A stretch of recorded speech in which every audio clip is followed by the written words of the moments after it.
Hello friends, please excuse all of this. The reason this video is a little bit later than I had planned is because I actually ended up going out of town for work and coming back with a cold again. But this is going to be my January wrap-up. I didn't do too bad in January. I read 8 books and marked 5 spaces off of my Romanceopoly board. I don't have a lot of the books here to show you because I share books with my sister and she needed some to read, so I ended up giving her most of the ones I read at the beginning of the month already. The first book I read was Dance of Thieves by Mary E. Pearson, and I ended up giving it a 4.5 stars. This is I guess a spin-off series in the Remnant Chronicles world about completely new characters. The main female character is I don't know, she's kind of in like the army of the Queen from the Remnant Chronicles, but she's also kind of like a Secret Service type. I don't know how to describe it, but anyway, her team gets assigned to go to this town that's kind of on the outskirts of all of the kingdoms, and the people in the town are they don't listen to any of the kings or queens. They listen to this family that protects them basically while they live in the town. Anyway, her team goes to this town and things happen, and she ends up spending a lot of time with the new leader of this family. And it's a romance, and it's adventure, and it's fantasy, and I love the Remnant Chronicles. I love Mary E. Pearson's writing. This was a great addition to the Remnant Chronicles story. There were a little bit where it was kind of repetitive in the... It was really in the romance department, or romance part of the story. It was a little bit repetitive of why we can't be together and why it will never work, and that's kind of why I knocked it down a little bit on my rating. Like I said, I did a 4.5 stars. It was a really good story, and I do highly recommend it. Just as somebody who reads romance more often than fantasy, it was a little bit lacking in that department for me. The next book I read was Two Can Keep a Secret by Karen M. McManus. I ended up giving this one a 4-star rating. This one is I guess a mystery thriller type book. It's a YA book. It's about twins who end up going to live with their grandmother in this town that their mother has hardly ever, I don't think she's ever taken them to actually, because when the mother was in high school, her twin sister went missing, and even all these years later nobody knows what happened to her or anything like that. The twins end up getting to town, and I think it was like 4 or 5 years previously, another girl had gone missing. She had actually been murdered. Like they had found her body at this local amusement park. One of the prime suspects in that girl's murder is our main guy character's older brother. And our main guy character is kind of having to live through the shadow that his older brother has put on him. Well, when the twins get to town, there's this huge, like, homecoming dance coming up, and there starts to be more threats of another girl going missing, and the two main characters kind of team up to solve this mystery. And then another girl in the present time goes missing, and they, like, work together to try to find her. I really enjoyed this book. I loved the mystery aspect. There was a little bit of a romance in between the two main characters, and I really loved that. They wrapped up the present day mystery and the 5 years ago mystery really well.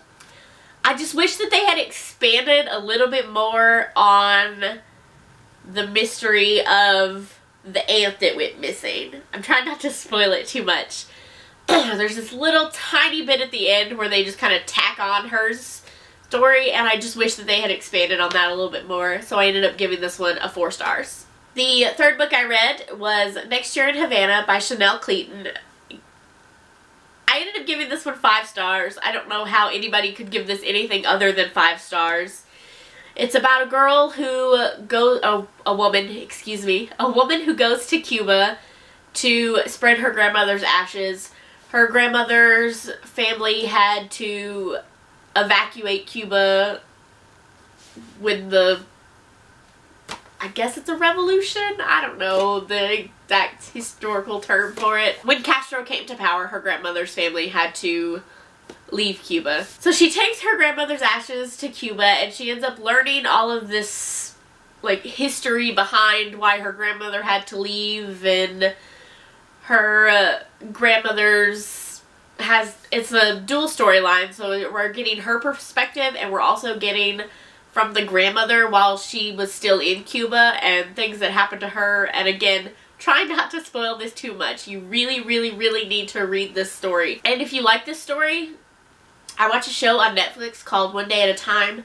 This third season is about to come out. The grandmother in the show is also somebody who had to leave Cuba during Castro's rise to power. Yes, if you liked Next Year in Havana, or if you like One Day at a Time, you should check out the other, because they are so similar and both so good. Next, I read Jacques Rogge by Sarah Ney. I ended up giving this one a 3.5 stars. I just didn't really connect to it for some reason. There was a small novella to the series about twins who switch places, and one goes on a date with a guy that her sister has been seeing, and they end up, he can like tell the difference between the twins. I really enjoyed that one. I wish that one had been the full-length novel. This one was about, this girl goes with her friends on to a college, I think it's a baseball part? Like, I don't even remember what sport it was. I think it was baseball. But when she's at the party, she gets labeled a cock blocker because she won't just, like, let her friends, like, flirt with these, like, really, like, cheesy, I really want to say they were baseball players. Anyway, she gets labeled a cock blocker, and they have her, like, escorted out of the party, and the guy that, like, gets her out of the party has to, like, make sure she doesn't come back in the party. And she keeps going back and going back and going back week after week to these parties with her friends. But she has to stay outside with this guy while her friends go into the party. And I was just like, this is really crappy friends. And it's like, he doesn't have to keep her outside of this party. He's just doing it so that he can spend time with her. And I was like, I don't know why. This is just not, it's not connecting with me. I wish that the twins switching places story had been the full-length novel. But it was 3.5 stars. It was okay. It just wasn't anything amazing. Next, I read Luna and the Lie by Mariana Zapata. And I gave this one a 2.5 stars. This book was so boring. Normally, I love Mariana Zapata books. We'll get to that in a little bit further down the line of what I read this month.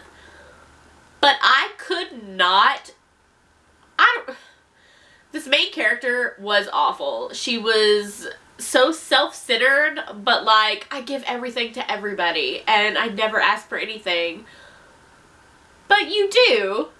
You do. She let her sisters treat her like crap after she, like, took them in after things happened with their family. She let the guy treat her like crap. He was not great. I did not enjoy him. She let the people who she worked with treat her like crap. And I don't know. I just really didn't like this book. It did nothing for me.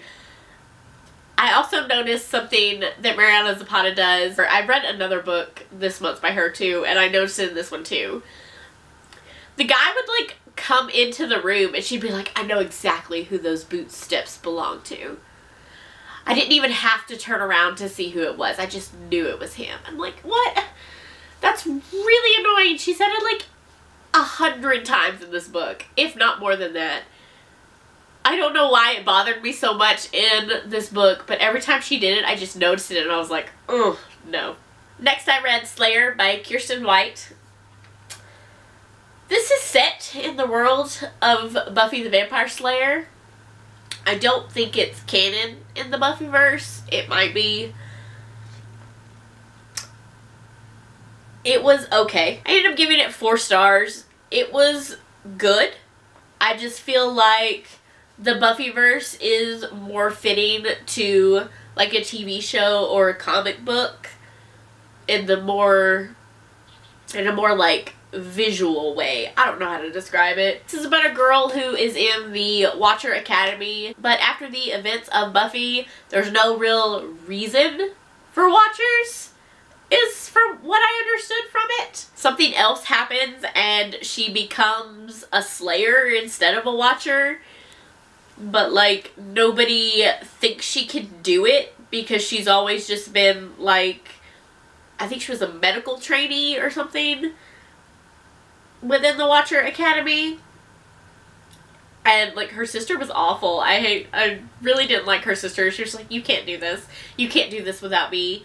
What do you think you're gonna do without me? And I was like, just let her figure it out. Let her do it. She's got this. There was a love interest who I thought it was gonna be good and then it just derailed a little bit and I just kind of didn't care at the end. But it was okay. If you like Buffy the Vampire Slayer a lot, I say go ahead and pick it up just to kind of know what it's about, but it's not one that I think you really, really need to read. The next book I read, and probably my favorite of the month, is Only a Breath Apart by Katie McGarry. This is her newest release. It came out in January.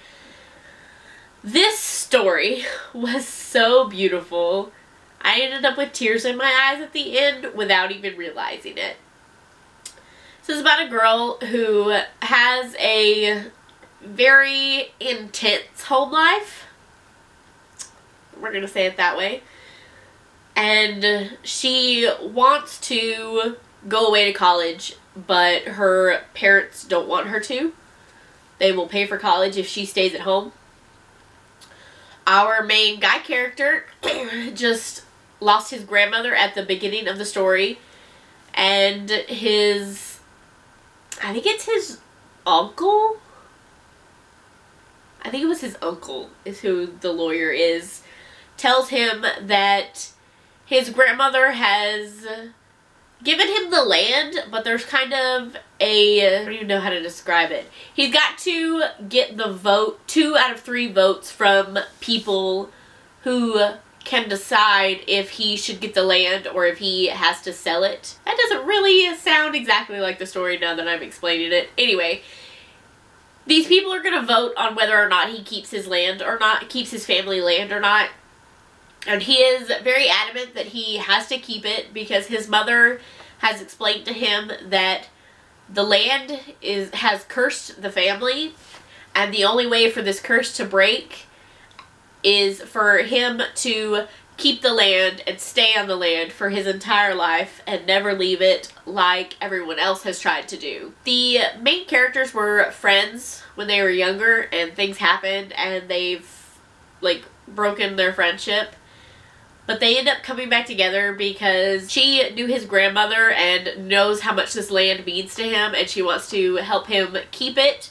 And he ends up finding out about her home life and he wants to help her escape, basically. He wants her to help her go to the college that she wants to go to. The story is just, it's so sweet.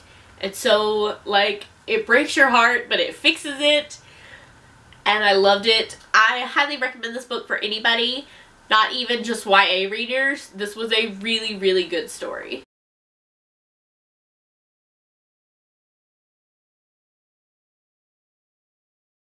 I ended up marking 5 spots off of my Romanceopoly board. I did Memory Lane was Next Year in Havana. Growing Pains Place was Only a Breath Apart. Faraway Land was Dance of Thieves, sorry. Murder Mill was Two Can Keep a Secret. And then I ended up using, I really wanted to use Culty as something because I enjoyed it so much, so I ended up using it as one of my library free spaces. So 5 squares off of my Romanceopoly board and 8 books total has me on track for my Goodreads goal at least. I was hoping to do a little bit better, but like I said, I ended up going away for work, so that took a little bit of my reading time up. But yes, I am super proud of myself for January. I did okay. At least I'm not behind on my Goodreads goal. Thank you guys so much for watching, and I'll see you guys next time. Bye.